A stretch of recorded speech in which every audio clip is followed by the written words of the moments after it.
Now we can discuss about the relationship between homeopathy and tantric traits.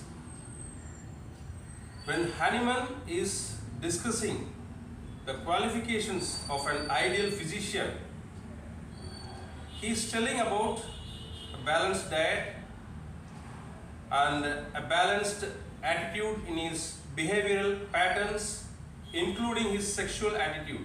Especially he says that he should be balanced in releasing the sexual fluid. What does it mean? What does this sexual fluid mean? In tantric science, they are nothing but shukra or shronita. These are the sexual fluids. In more subtle terms, it can be called as bindu or nada. This energy, this sexual energy, is the base energy. This has to be balanced, but unfortunately, most people, they mistook it as control.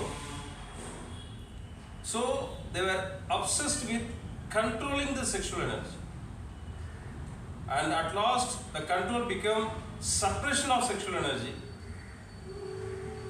and it ended up in a chaos. Big confusion happened because they suppressed their sexual energy. They become hypocrites by suppressing their sexual energy. But sexual energy is not for suppression. It is for balancing and harnessing its powers for a better purpose. Because it is the base energy. It is the life energy. So the power of Bindu Nada has to be used properly, not suppressed. Before the time of Shiva, there was black tantra. That means they spent their energy, sexual energy, lavishly. But what actually Shiva did was an amalgamation of yoga and tantra. He amalgamated yoga with tantra. Yoga is a conscious suppression as far as the sexual energy is concerned. Tantra is a conscious utilization of the sexual energy. What actually is being done is they are doing it consciously. Whatever you have to do it with full consciousness. That is the purpose of yoga or purpose of tantra. Whatever you have to do with full awareness, whether you are suppressing or whether you are expressing.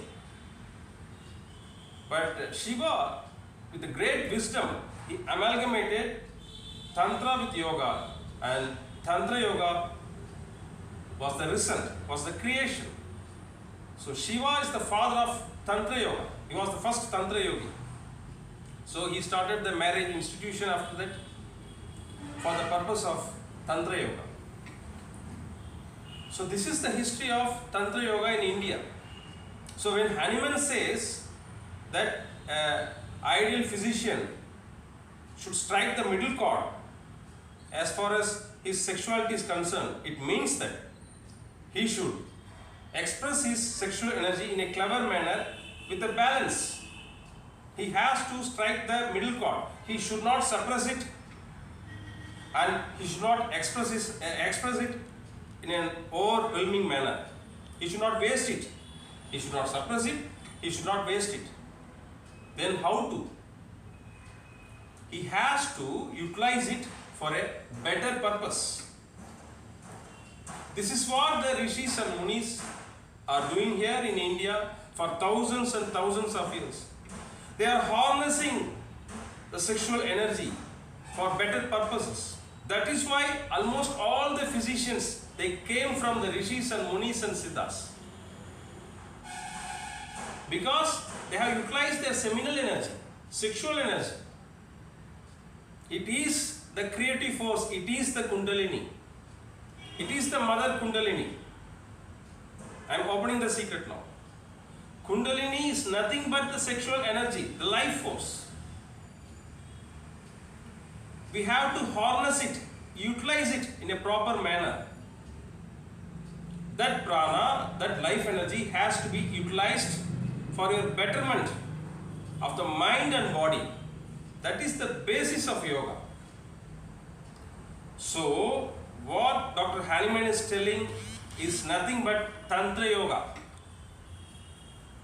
Of course, he might not have come across Tantra Yoga, but his intention is to utilize or to save the sexual energy in a wise manner. And the only way to utilize and save the sexual energy is yoga and Tantra. If you are an expressive type, you go by the way of Tantra. If you are an introvert or suppressive type, you go by the way of yoga.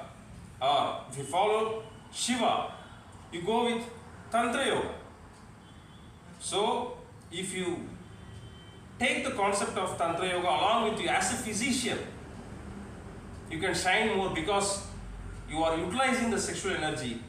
Thereby, your insight, your intellect, your nervous system, your psyche and physique will become more stronger and stronger. This is the thing I wanted to say you. Thank you. Vanakkam, Dr. Rishi Narayanan, on behalf of Siddha's Way of Life Orientation Society, India.